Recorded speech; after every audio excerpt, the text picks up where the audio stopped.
નમસ્કાર દર્શક મિત્રો, પ્રાર્થના સંદેશ ન્યૂઝમાં આપનું સ્વાગત છે। ડોક્ટરની લાપરવાહીના કારણે પત્નીનું મૃત્યુ થયા બાદ તે આઘાતમાં આવી પતિએ પોતાનું જીવન ટૂંકાવ્યું। મહુવા તાલુકાના નઈપ ગામે રહેતા કાજલબેન નિતેશભાઈ બારિયા જેઓ થોડા સમય પહેલા કળસાર ગામની સદભાવના હોસ્પિટલમાં સારવાર માટે દાખલ થયા હતા, પરંતુ લેડીઝ પ્રોબ્લેમના હિસાબે ડોક્ટરે રિપોર્ટ કરાવીને તેઓને ઓપરેશન કરાવવા માટેની સલાહ આપી હતી। ઓપરેશન થઈ ગયા બાદ કાજલબેનની તબિયત લથડતા તેઓના વાલીને મહુવાની પ્રાઇવેટ હોસ્પિટલમાં લઈ જવા માટે સલાહ આપી, પરંતુ તબિયત અત્યંત ખરાબ હોવાના કારણે સ્થાનિક ડોક્ટરોએ ભાવનગર લઈ જવા માટે સલાહ આપી હતી। બાદમાં કાજલબેનને ભાવનગરની હોસ્પિટલમાં લઈ જવામાં આવ્યા હતા અને ભાવનગરની સટી હોસ્પિટલમાં સારવાર દરમિયાન મૃત્યુ થયું હતું। મૃત્યુ બાદ કાજલબેનના સાસરિયા પક્ષ તેમજ તેમના પતિ અને તેમના પિયર પક્ષે ડોક્ટર પર કાયદેસરની કાર્યવાહી કરવા માટે તૈયારી બતાવી। નિતેશભાઈ બારિયા કાજલબેનના પતિ દ્વારા જણાવવામાં આવ્યું હતું કે ઓપરેશન થઈ ગયા બાદ થોડા સમય બાદ કાજલ હોશમાં ન આવતા અમે તાત્કાલિક ડોક્ટરને બોલાવ્યા, પરંતુ ડોક્ટરે અમને પ્રાઇવેટ દવાખાને લઈ જવા માટે સલાહ આપી। મહુવા તેમજ ભાવનગરના તમામ ડોક્ટરની સારવાર લીધા બાદ કાજલની તબિયત નાદુરસ્ત રહી અને મૃત્યુ પામી। સમગ્ર બાબતને લઈને અમે લોકોએ પોલીસમાં ફરિયાદ નોંધાવવા માટે પોલીસને જાણ કરી, પરંતુ પોલીસ ફરિયાદ ન લેતા અમે તારીખ 21 ઓગસ્ટ 2024ના રોજ સાંજે 4 કલાકે રૂરલ પોલીસમાં આવીને જવાબદાર પોલીસ અધિકારીને સમગ્ર ઘટના બાબત મૌખિક જાણ કરી અને ફરિયાદ લેવા માટે અમે લોકોએ તેમને રજૂઆત કરી હતી। પત્નીના વિયોગથી તેમજ પત્નીની ઘટનાને ન્યાય ન મળતા પતિ નિતેશભાઈ બારિયા આર્થિક રીતે ભાંગી ગયા હતા અને તેઓ હિંમત હારી ગયા હતા અને તેઓએ વહેલી સવારે પોતાના નિવાસસ્થાને ગળે ફાંસો ખાઈને આત્મહત્યા કરી લીધી હતી। મિલનભાઈ મૃતકના ભાઈ દ્વારા જણાવવામાં આવ્યું હતું કે સમગ્ર ઘટના બાબત સમાજ તેમજ ગામ લોકો અમને મોટી સંખ્યામાં સાથ સહકાર આપ્યો હતો અને અમે લોકો સમાજના આગેવાનો સાથે મળીને મહુવા રૂરલ પોલીસને રજૂઆત માટે આવેદનપત્ર પણ આપ્યું હતું, પરંતુ નિતેશ સમગ્ર બાબતમાં હારી ચૂક્યો હતો। જે ઘટનાને લઈને એના પત્નીનો આઘાતને લઈને પોતે વહેલી સવારે અંદાજે 6:30 કલાકે ઘરની અંદર ગળે ફાંસો ખાઈને મોતને વાલું કરી દીધું હતું। સમગ્ર ઘટનાની નઈપ ગામના લોકોને જાણ થતાં તેમજ સમાજના લોકોને જાણ થતાં સમાજ તેમજ ગામ લોકોએ ભેગા થયા અને ગામની અંદર હાલ શોકનો માહોલ છવાઈ ચૂક્યો છે। આ દુર્ભાગ્યપૂર્ણ ઘટના સદભાવનામાં બની છે। માન્ય સુપ્રીમ કોર્ટના પરિપત્ર કરવામાં આવેલ છે, જેમાં મેડિકલ નેગ્લિજન્સના આધારે ગુજરાત સરકાર અવારનવાર પરિપત્ર કરવા આવે છે। એક તટસ્થ મેડિકલ નિષ્પક્ષ અભિપ્રાય લેવા બાદ કાર્યવાહી કરી શકાશે। મારું નામ પ્રવીણભાઈ કાનાભાઈ વાળા છે। આ માણસે આપઘાત કર્યો એ મારો અગ્ગા બેનનો છોકરો છે। હું એના મામા છું અને આ 4-5 જમણથી ન્યાય મળે નહીં એના મનમાં એવું આવેલું હતું અને કાલે અમે આખો બનાવ પહેલા શું બનેલો હતો? બનાવ એના ઘરનાને સદભાવના હોસ્પિટલમાં કોથળી સાફ કરવા માટે લઈ ગયેલા હતા અને ત્યાંથી એવું કીધું કે ખાટલો બેડ આપી દીધો કોથળી સાફ કરી અને પછી ડૉક્ટરે એવું કીધું કે આને 10-15 મિનિટ પછી જગાડજો અને એ 10-15 મિનિટ પછી અમે જગાડવા ગયા પણ કોઈ જાગ્યા નહીં અને પછી ડૉક્ટરને વાત કરી હતી, એ આવ્યા કાંઈ દોડતા પછી કલાક જેવી મહેનત કરી પણ કાંઈ થયું નહીં એનાથી। પછી અમે સામેથી કીધું કે તમારાથી ન થાય એવું હોય તો અમને કોઈ પણ દવાખાનાની ચિઠ્ઠી કરી ગયો, અમે ના લઈ જઈએ। પછી એ લોકોએ અમને ચિઠ્ઠી કરી દીધી અને પછી મહુવા આવ્યા। મહુવાથી ના કાંઈ હાથ ચાલ્યો નહીં, ના ઘણી સારવાર કરી, પછી અમને ભાવનગર મોકલ્યા।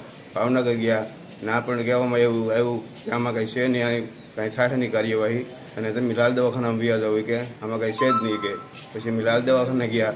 ના પછી દિવસના 11:55 આત્મા જતો રહ્યો, ના પણ ના જ પાડી હતી આમાં કાંઈ થઈ એવું શક્યતા નથી કે પછી અમે પીએમ કરાવવા ગયા હતા અને પીએમ કરાવીને અમે પછી બીજા દિવસે સવારે લાશ લઈને ઘરે આવી આવ્યા।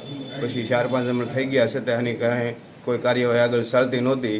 એ પછી અમે ગામ લોકોને ભેગા કરી અને શિવાજી ચોક પોલીસ સ્ટેશન સામે ફરિયાદ નોંધાવવા ગયા કે આના પગલાં ભરો, છતાં એ કે અમે પગલાં અમારા ચાલુ છે, અમે પગલાં ભરીએ છીએ। અને બીજા દિવસે આ મનમાં એવું આવી ગયું કે મારા પત્નીને ન્યાય નહીં મળે એટલે એ લોકોએ આ સુસાઇડ કરાવો ખાઈ લીધો છે। હું બારીયા મિલન ને આ મારો મોટો ભાઈ છે ને અમે કાયમી કે એમને પૂછતો સાંજે કે મારા પત્નીને ન્યાય મળશે કાયમી કે એકનો એક એ જ વાત હતી કે કમસે કમ 3 થી 4 દિવસ રાતે 11 વાગે પૂછે 11:30 પૂછે એકલી મનમાં એ જ વાત હતી કે ન્યાય મળશે એ જ વાત હતી એના મનમાં એકદમ. અત્યારે હવે હું ઓલું કર્યું છે અત્યારે ભાઈ સુસાઇડ કરી લીધી છે ન્યાય ન મળવાના બાબતે. અમે 13 તારીખે જવાના એમને પેલા જ્યાં અમે કોથળી સાફ કરવાનું કીધું અમને એ કે 13 તારીખે તમારે દાખલ થઈ જવાનું છે. 13 તારીખે અમે જ્યાં રિપોર્ટ કર્યા લોહી પેશાબના રિપોર્ટ કર્યા પછી સવારમાં કે 5 વાગે વહેલા વહી આવજો તે સવારે વહેલા 5 વાગે જ્યાં અમે એ પછી એક ઇન્જેક્શન આપ્યું ને એક ટીકડી આપી પછી કીધું કે ઓપરેશન રૂમમાં તમે ના બેસો ઓપરેશન થાય ના એમ ના બેઠા તે બપોરે 1 વાગે વારો આવ્યો અમારો આથી વારો આવ્યો પછી અંદાજે કલાક પછી મને બોલાવ્યો ઓલા લાવ બાર ખાટલે પછી એનાથી લાવ્યા કે હાલો આગળ વહી આવો મેં ખાટલે ઉતાર્યા પછી એ કીધું કે આને જગાડજો અમે જગાડ્યા પણ જાગ્યા નહીં પછી 17 નંબર વાળા ભાઈ હતા એને અમે કીધું કે આ ભાનમાં આવતા નથી તે આવતા ડોક્ટરને બોલાવ્યા પછી ભાનમાં ન હતા માણસો બહુ ભેગા થઈ ગયા પાછા ઓપરેશન રૂમમાં લઈ ગયા અને પછી 2 કલાક સારવાર કરી પણ કાંઈ મેં ન હોય પછી અમે કીધું કે તમારથી ન થાય તો અમને કહો કે અમે બીજા દવાખાને જઈએ તો એ અમને કીધું કે જીવરાજ સોલંકી ના હું તમને ચીઠી કરી દઉં તમે ના જાઓ અમે ના આવ્યા 108 માં અમે ના આવ્યા ના અમે કદાચ 11:30 વાગ્યા સુધી ના એટલે 5 વાગે ના અમે જાય છે 11:30 વાગ્યા સુધી ના સારવાર કરી પણ ના કાંઈ મેળ ન આવ્યો. આથી અમને કીધું તમારે ભાવનગર જવું પડશે અમે ભાવનગર ગયા બજરંગદાસ હોસ્પિટલમાં નાથી અમને રાતે અમે 1:30-2 વાગે ભેગ્યા છે તે રાતના બીજા રાતે 11:30 વાગે નાથી અમને સિવિલ હોસ્પિટલમાં મોકલી દીધા કે અહીંયા અમારથી નહીં થાય ના અમે ગયા પછી 11:50 અમને કીધું કે આ બેન ફેલ થઈ ગયા છે ને એમ કીધું કે પછી એમને પીએમ કરાવ્યું નથી મોવાથી સાહેબો આવેલા હતા પીએમ કરાવવા પોલીસ વાળા. મારું નામ અંશુલ જૈન છે હું એએસપી મહુવા તરીકે પોસ્ટેડ છું. સર ગઈકાલે જે ઘટના બની હતી મહુવામાં એક હોસ્પિટલમાં ડૉક્ટરની બેદરકારીએ મહિલાનું મોત છે પરિવારજનોનો આક્ષેપ છે શું કહેશો આને લઈને ફરિયાદને લઈને કંઈક વિસંગતતા ઊભી થઈ છે? આ દુર્ભાગ્યપૂર્ણ ઘટના સદભાવના હોસ્પિટલ કલસાર ગામમાં બની છે. ત્યાં કાજલબેન વાઇફ ઓફ નિતેશભાઈ બરૈયા કરીને બેન ત્યાં સારવાર માટે ગઈ હતી જેની કોઈ પણ કારણથી 16 તારીખે મૃત્યુ થઈ છે અને આ મૃત્યુના લીધે આપણે એડી દાખલ કરવામાં આવી છે ઇન્ક્વેસ્ટ પણ કરી લીધા છે અને હાલ પૂછપરછ ચાલુ છે. આ જે મેડિકલ નેગ્લિજન્સના આક્ષેપો કરવામાં આવે છે એવા કેસીસમાં જે માન્ય સુપ્રીમ કોર્ટનો 2005નો જેકબ મેથ્યુ કેસમાં ચુકાદા છે એના આધારે લઈ ગુજરાત સરકાર દ્વારા અવારનવાર પરિપત્ર કરવામાં આવે છે જેમાં પ્રોસેસ નિર્ધારિત કરવામાં આવ્યા છે કે જે મેડિકલ નેગ્લિજન્સના કેસીસ હોય તો આમાં એક મેડિકલ ડૉક્ટર્સની કમિટીના તટસ્થ અને નિષ્પક્ષ અભિપ્રાય લેવા પછી એફઆઈઆર દાખલ કરવાની કાર્યવાહી કરી શકાય છે પોલીસ. સર જે મૃતક મહિલા છે તેમના પતિએ પણ આજે સુસાઇડ કર્યું છે એનું કારણ આને કઈ સાથે સંગતતા ખરી? આ પણ પોલીસના ધ્યાનમાં આવી ગયો છે અને આ બહુ દુર્ભાગ્યપૂર્ણ ઘટના છે. આમાં પોલીસે ત્યાં સ્થળ ઉપર પહોંચીને મહુવા સિવિલ હોસ્પિટલમાં પહોંચીને બોડીના પીએમ કરાવી લીધું છે અને એડી દાખલ કરી લીધું છે. જે આગળની કાર્યવાહી છે એ ચાલુ છે. પ્રાર્થના સંદેશ ન્યૂઝની તમામ લેટેસ્ટ અપડેટ્સ માટે ચેનલને હમણાં જ લાઇક, શેર અને સબસ્ક્રાઇબ કરો.